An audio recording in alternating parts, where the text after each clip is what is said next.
Well, I think after a lot of dialogue with John and Joe, the deliberation processes are complete. Here is the plan.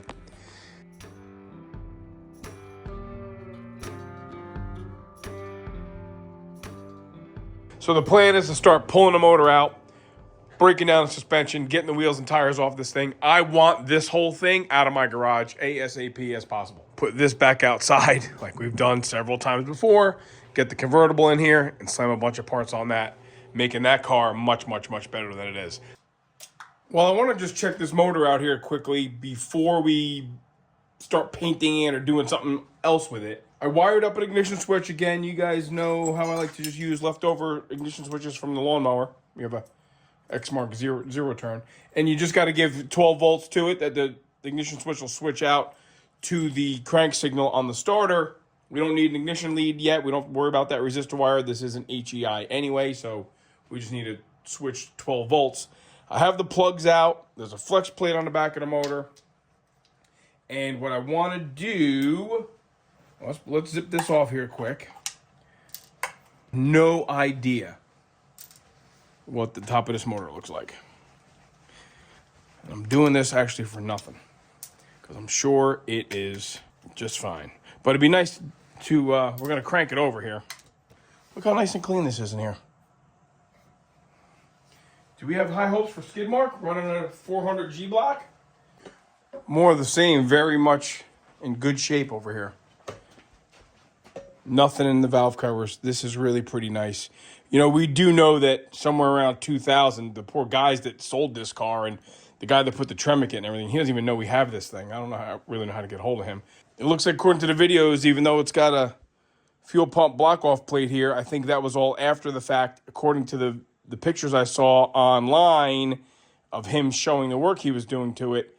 There is an eccentric cam on the camshaft for a fuel pump arm.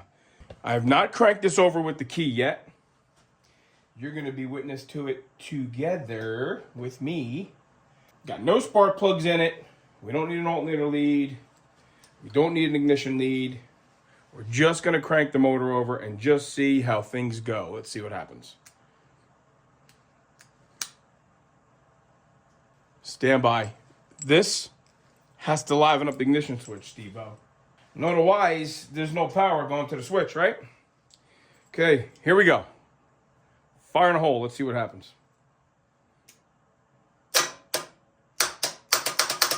Oh, no good. That's not a good sign. Bummer.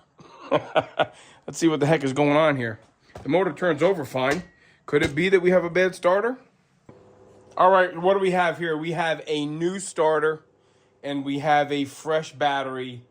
And let's see oil pressure and compression. Let's see what compression is on one cylinder. Seems like we have about 120 in numero uno. That's good. I'm gonna get a little dry erase, I think, and write it right on the valve covers.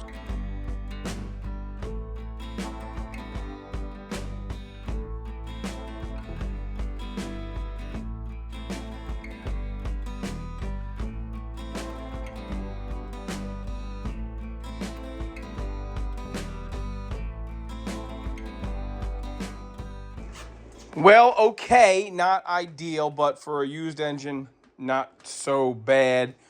120, 110, coming up to 105. The back one here, 130. Over here, more even. 120, 120, 110, 110. So we're over 100 everywhere.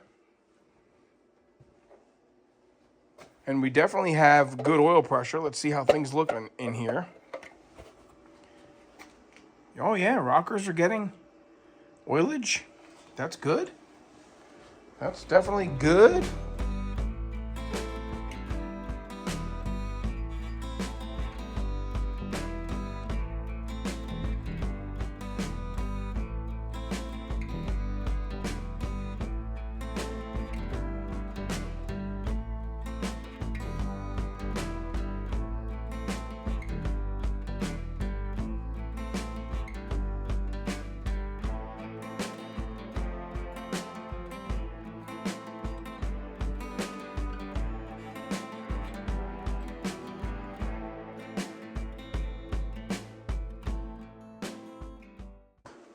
Valve covers are back on. Spark plugs are back in. Cap and wires are on. Let's see how this thing cranks with 8 spark plugs in it.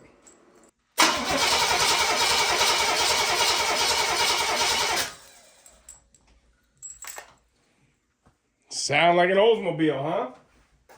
All right, so what would we have to do next? Which we can't do it inside. You need 3 things, right? You need air, you need fuel, you need spark. We know we'll give it fuel. We know we can get air and we can compress air. Giving it spark is nothing but giving that HEI 12 volts. So I think we're gonna push it out, put some gas to it, and fire it up. Back to ignition disconnected. I have a fuel line into a gas can. Let's just crank it and make sure we have a good operating fuel pump here. Good. And we have fuel because I see a leak at the filter housing, a la Quadrajet. Let me take care of that, bring you right back. Oh, good, that's good. That fuel pump is definitely a pumper. Good deal. Well, let's open the garage door, get the fire extinguisher at the ready, which is what we like to do. You never know. Here we go. And there it is.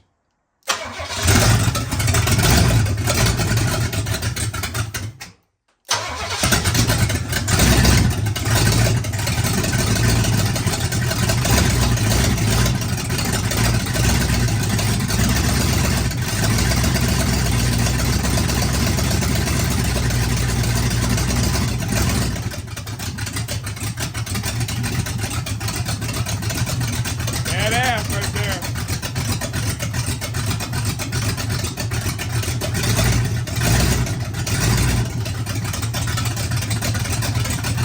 Any questions?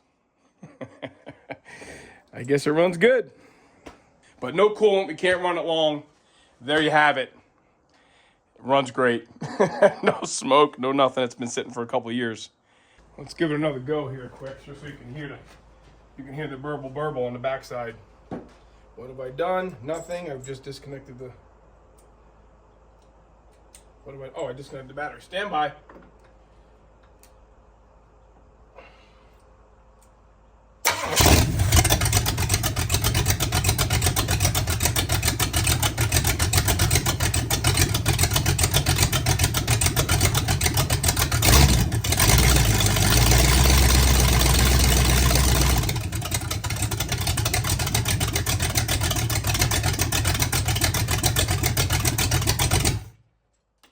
That's it. Let me tell you what, that went so well. Short of having a little fuel leak at that fuel pump fitting, I'm gonna get a new fitting. I think the threads are a little boogered up on that. Short of that, I mean, you know, cranked it till we had oil pressure. You saw that. I disconnected the ignition, cranked it till I made sure I had fuel pressure. I knew I had spark, so you check those 3 ingredients independently. Of course, we knew we had compression. Fire in the hole, ran great. No smoke, no anything. I want to do a little video here about Oldsmobile engines. Look, so there's some talk about Oldsmobile 400s versus Oldsmobile 400s versus Oldsmobile 350s, and of course, the infamous Oldsmobile 455. We will talk about them right now, kind of sort of briefly. We're not going to get into the pre-66 400s. That would be not kind of in the groove what we mess around with, okay? We're going to talk about the 66 and 67 E-Block because it's relevant because those are 400s, and obviously the 68 to 72s. Let's break this thing down here. This is the 400 that came out of Dave Rooney's 68 442 that he brought down from Chicago. Now, some people get confused when they talk about Pontiacs and Oldsmobiles, and they'll say there's no such thing. I've read it online. No such thing as a big block Oldsmobile or a small block Oldsmobile. What they're talking about is a Pontiac. Pontiacs look the same. That's a 326. Doesn't look any different than a 400 or a 455 or a 389. Such is not the case with Oldsmobiles. Oldsmobiles have the same size valve covers. I will give you that, the same valve covers. But they are much wider in the intake region. 400 and a 455 dimensionally are the same. Here's the differences so we don't go crazy here. The G Block 400, the oh no, skull and crossbones, stay away from it. G Block 400. Why does everybody say that stuff? The 400 Oldsmobile, the E Block, had a great reputation. That was the inception of the W30 year, 1966. The basic difference here is the bore versus stroke. You hear people talk about over square, under square, yada yada. On a 66 to 67 400, it's a 4-inch bore with a 3.975 stroke. That's what you call a nice square motor. It's like an open floor plan in the house. It's a nice, efficient use of space. The casting number on that block in the front, like I just showed you on that G block, is 390925 with an E. And on those engines, on those blocks, you'll see B and C heads. B's for 66s and C's for 67s. What makes the 400G not popular in the performance world is that it is out of whack. It is an under square block. When I say under square, what I mean is that the stroke exceeds the bore significantly. The 400G, the 68 to 69 400G, 396026 G as in George, has a tiny bore, relatively speaking. 3.87 inches with a 4.25 stroke. Pay attention to that 4.25 stroke. We're going to mention that in another minute here. 68, 69, you're going to see C and D heads on the 400G. C for the regular 442, the D is going to be on the W30s. Now you'll notice when I talk about the 455 here, I include 68 to 72. Why? Why is the 455 included? Well, everybody who's in this game enough knows the 68 Hurst Olds and the 69 Hurst Olds had 455s. Check it out. 4.125 bore, but a 4.25 stroke. See that? Same crank in the 455 and the 400G. In 68 and 69, same thing. C and D heads. Hurst Olds, D's in 69. 68, you had C's for air conditioning and D's for no air. The block number on a 1970 is 396021, F as in Frank. Not to be mistaken with the F heads. Oldsmobile likes to play these games, right? 1970, you'll see E for standard 442, F for the W30. 71G, 72 GA. Those are the head casting numbers. Simply put, big blocks have letters, small blocks have numbers. Big blocks have letters on the blocks, G, E, F. Big blocks have letters on the heads, C, D, E. Small blocks have numbers. Incidentally here, this is the block out of the Mr. Jones car.